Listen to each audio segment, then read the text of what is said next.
నంద్యాలలో డిఎస్సి వ్యవహారం మరోసారి రాజకీయ వేడిని రాజేసింది.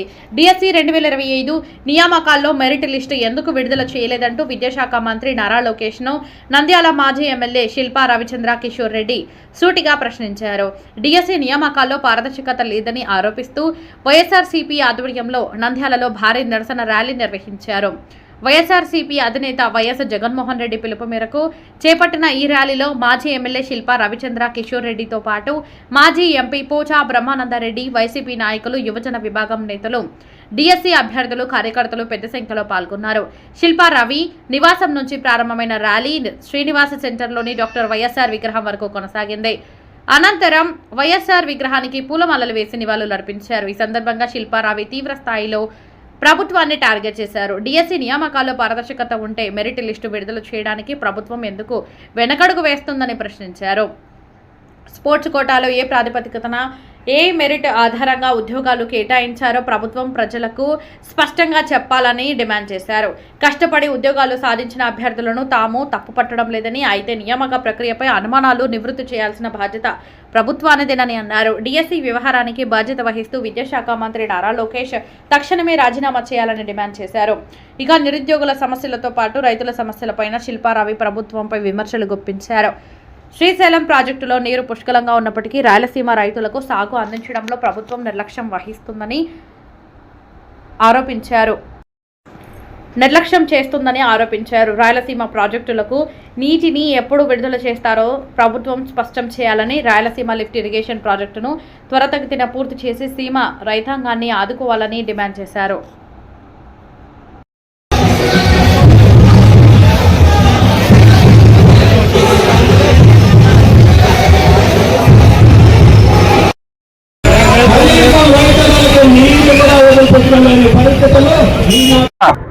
ఈ రాష్ట్రంలో జరిగినటువంటి అవినీతి పరిస్థితుల్లో, అవినీతి పరిపాలనలో యువతని ఏ రకంగా అయితే మోసం చేస్తున్నారో డిఎస్సి సాక్షిగా ప్రజలందరూ కూడా చూడటం జరిగింది. ఈరోజు సూటిగా ఒకటే ప్రశ్నిస్తున్నాం. గతంలో కూడా ఛాలెంజ్ చేశాం నారా లోకేష్ గారిని, ఇప్పుడు కూడా ఛాలెంజ్ చేస్తున్నాం. మీకు ధైర్యం ఉంటే చర్చకి సిద్ధమా అని చెప్పేసి ఆ పార్టీ నాయకులు అడుగుతున్నారు. దానికి సమాధానం ఏం చెప్తారు నారా లోకేష్ గారు అని చెప్పేసి అడుగుతున్నాం. యువత అందరూ కూడా మెరిట్ లిస్ట్ ఎందుకు పెట్టలేదు అని చెప్పేసి ప్రశ్నిస్తున్నారు. మెరిట్ లిస్ట్ ఎందుకు పెట్టలేదో చెప్పగలిగే పరిస్థితుల్లో ఈ ప్రభుత్వం ఉందా అని చెప్పేసి నేను అడుగుతా. మంత్రి గారు ఉన్నారా అని చెప్పేసి నేను అడుగుతా ఉన్నా. మరి మెరిట్ లిస్ట్ లేకుండా ఎక్కడైనా సరే గతంలో ఉద్యోగాలు ఇచ్చిన చరిత్ర ఏ ప్రభుత్వంలో అయినా ఉందా అని చెప్పేసి ప్రశ్నిస్తున్నాం. ఈ రోజు ప్రశ్నించడమే తప్పు అన్నట్టుగా సోషల్ మీడియాను లేకపోతే వాళ్ళకి అనుకూలమైన పత్రికల్లో దుమ్మెత్తి పోస్తున్నారు తప్పితే దీని మీద ఎక్కడ కూడా సమాధానం చెప్పలేనటువంటి పరిస్థితి. మేము ఒకటే సూటిగా ప్రశ్నిస్తాం. యువకుల్ని స్పోర్ట్స్ కోటాలో తీసుకున్న యువకులని మీరు ఏ మెరిట్ మీద తీసుకున్నారు అని చెప్పేసి అడుగుతా ఉన్నాం. అన్యాయం అయిపోయిన వాళ్ళకి ఏ రకంగా న్యాయం చేస్తారని చెప్పేసి మేము అడుగుతా ఉన్నాం. ఈ రోజు మెరిట్ లిస్ట్ ఎందుకు పెట్టలేదని ఆ విద్యార్థులకు అడుగుతున్నటువంటి దానికి సమాధానం ఏం చెప్తారని చెప్పేసి అడుగుతున్నాం. మరి ఇంత దుర్మార్గంగా ఎక్కడా కూడా ఈనాటి వరకు మెరిట్ లిస్ట్ పెట్టకుండా ఉద్యోగాలు గతంలో కూడా చిన్న చిన్న ఉద్యోగాలు కూడా ఖచ్చితంగా మెరిట్ లిస్ట్ పాటించింది. ఖచ్చితంగా సెలక్షన్ బోర్డు మెరిట్ లిస్ట్ ని పెట్టిన తర్వాతనే ఆ రోజు ఉద్యోగాలు ఇచ్చినటువంటి పరిస్థితి. కానీ విడ్డూరంగా ఈ రోజు మెరిట్ లిస్ట్ ఎవరికి ఇవ్వకుండా ఎవరు పాస్ అయినారో తెలీదు, ఎవరు ఫెయిల్ అయినారో తెలీదు, ఒకవేళ ఫెయిల్ అయితే ఎందుకు ఫెయిల్ అయినామో తెలీదు. మరి ఇంత దుర్మార్గంగా గతంలో ఎక్కడ కూడా చూడలేదు. కాబట్టి దీన్ని ప్రశ్నించడానికి ఈ రోజు మా పార్టీ తరఫున యువతకి సంఘీభావంగా ఈ రోజు ర్యాలీ తీయడం జరిగింది.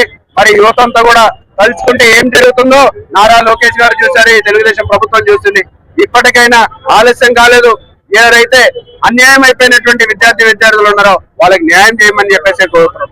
ఈ రోజు మేము ఒకరిని ఉద్యోగం వచ్చిన వాళ్ళని తప్పు పట్టడంలా ఎక్కడా కూడా ఉద్యోగాలు మెరిట్ లిస్ట్ లో సాధించిన విద్యార్థులందరూ కూడా శుభాకాంక్షలు తెలియజేస్తున్నాం. కానీ ఎవరైతే అన్యాయం అయిపోయినారో, ఎవరైతే స్పోర్ట్స్ కోటా పేరిట వాళ్ళ ఉద్యోగాల్ని దోచుకున్నారో వాళ్ళని మాత్రమే మేము ఈ రోజు వాళ్ళకి సంఘీభావంగా ఈరోజు తరలిస్తున్నాం. కాబట్టి మేము మా డిమాండ్ ఒకటే, మెరిట్ బేసిస్ మీదనే మాత్రమే ఉద్యోగాలు ఇవ్వాలి. ఎక్కడా కూడా ఉద్యోగాలు అమ్ముకునే అవకాశం ఈ ప్రభుత్వం కల్పించకూడదు. కాబట్టి ఆ రకంగా చేసేంత వరకు ఖచ్చితంగా విద్యార్థుల వైపు నుంచే ఆ గలం ఎప్పుడు కూడా వినిపిస్తూనే ఉంటాము.